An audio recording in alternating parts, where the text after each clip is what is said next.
আমাদের বাংলাদেশে কিছু সংখ্যক মানুষ আছে যারা আলেমুলামাকে মানেন না, অথচ আলেমুলামার কথাগুলাই সত্য।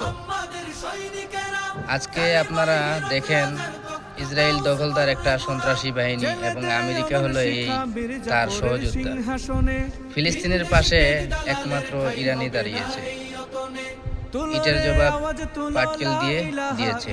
অথচ আমাদের মতো মুসলমানরা তা শুধু দেখলাম, তামাশা করলাম, একবারও আফসোস করলাম না যে সে আমাদের মুসলমান ভাই। মনে রাখবা, বাংলার জনগণ, ফিলিস্তিনের যুদ্ধ শেষ হলে ফিলিস্তিনি ঠিকই বিজয় করবে। তাদের পরীক্ষা শুরু, এবং ইমানের পরীক্ষা।